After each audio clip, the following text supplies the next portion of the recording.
Je trouve le féminisme formidable, pas l'écoféminisme, le néo-féminisme, je trouve ça catastrophique. Le féminisme formidable, mais je trouve aussi qu'il faut arrêter d'avoir honte d'être un homme. Le masculinisme est aussi honorable que le féminisme. Et moi, je suis pour le masculinisme. C'est quoi le masculinisme? Bah, c'est d'assumer d'être un homme hétérosexuel, bien dans sa peau, bien dans sa peau d'homme. Ça va aller, messieurs, qui est la fille qui vous a largué au collège pour vous traumatiser? Qui sont les filles qui vous ont humilié dans la cour de récré pour que vous ayez besoin de nous sortir une virilité à deux balles? Waouh, donc là c'est très fort, hein. Rien que cet extrait, il montre toute l'horreur de cette idéologie de merde. C'est marrant parce que quand on parle de féminisme, c'est genre ouais, trop bien, ouais, il faut le mettre en avant, girl power et compagnie. Alors par contre, ouais, masculinisme, ça choque. Alors effectivement, le mot comme ça, vu qu'on n'a pas l'habitude de l'employer, ça fait bizarre, mais c'est marrant, hein, comme la moitié de l'humanité, parce que c'est quasiment 50-50, hein, la moitié sont des hommes, la moitié sont des femmes, et c'est marrant comme un truc qui concerne les femmes, bah c'est pas grave, c'est même cool, hein, il faut l'être et tout, et limite quand ça concerne les hommes, c'est de la merde, c'est fou, hein, et après on parle de sexisme et compagnie. Là, je suis entièrement d'accord avec lui, t'as absolument le droit de revendiquer d'être un homme, de vouloir être un homme, c'est juste que, comme je parle de elle, cette journaliste, ou je sais pas qui, et de toutes celles qui pensent pareil, bah comme en fait elles se sentent inférieures, bah oui, parce que c'est clairement ça, elles se disent, ah bah non, vous avez pas le droit de vous plaindre et tout. Bah oui, parce que c'est comme si t'avais les pauvres et les riches, ou alors le peuple et l'élite au pouvoir, et tu disais, bah ouais, l'élite a pas le droit de se moquer du peuple, par contre le peuple peut se moquer de l'élite, parce qu'il y a une histoire de différence de niveau. C'est un peu comme les antiracistes à la noix, qui considèrent que les minorités peuvent se moquer des majorités, par contre la majorité peut pas se moquer des minorités. Là aussi, ça montre que ils font des distinctions de niveau, hein, tout simplement, et qui mettent pas tout le monde à égalité. Bah là c'est pareil, qu'en fait quand t'es un homme, tu dois juste fermer ta gueule et avouer que t'es une petite merde, parce que sinon, bah c'est la honte en fait de vouloir être fier d'être un homme. Et le pire c'est qu'après, elle dit, c'est qui les femmes qui vous ont traumatisé quand vous étiez petit?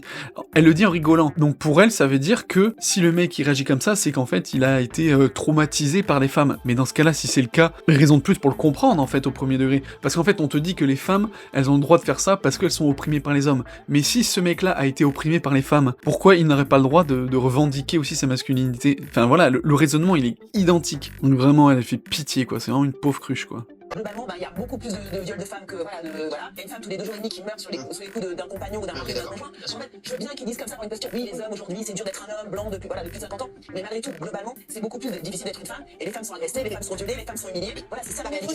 Des affiches dans le métro, présenter un homme comme un loup, comme un prédateur. Non, les hommes ne sont pas tous des prédateurs.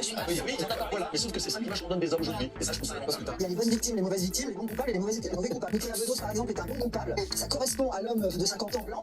Claire, qui a été violée par un OQTF, elle est beaucoup moins défendue par les féministes. Donc il y a quand même aussi l'idéologie qui se met là-dedans. Deuxième partie excellente. Géraldine Maillet, effectivement, qui fait un énorme amalgame, hein, parce que elle met tous les hommes dans le même sac. C'est marrant, hein, parce que si on prend un exemple parallèle, à savoir les musulmans, parce que c'est bien sûr le truc qui buzz le plus, quand on parle de terrorisme, de fanatisme, d'islamisme, on est là, attention, surtout pas d'amalgame, parce qu'il y a aussi des gentils musulmans. Mais par contre, quand on parle des hommes, là c'est, vas-y, mettez tout le monde dans le paquet. Alors que sur le coup, le niveau d'amalgame est encore plus immense, parce que les musulmans, ça reste une minorité. Donc il faut faire gaffe à pas amalgamer les minorités. Par contre, la moitié de l'humanité, ça on peut l'amalgamer sans problème. Et puis il serait intéressant aussi de regarder la catégorie socio-économique des personnes qui sont comme ça. C'est généralement que des gens de pouvoir, hein, politique, mais au sens aussi artistique, économique et compagnie. C'est majoritairement des gens de pouvoir. Ou alors Cassos, Racaille et compagnie, quoi. Enfin voilà. Après évidemment, il y a des résidus hein, de n'importe quel truc. Mais en général, cette attitude de prédateur, etc., machin, c'est ces catégories-là. Et donc c'est des catégories qui reste toujours infime par rapport à la masse homme de la planète. Et elle soulève un bon truc à la fin, Daniel Moreau, en disant que les féministes, bizarrement, ils regardent beaucoup plus quand c'est un homme blanc qui a commis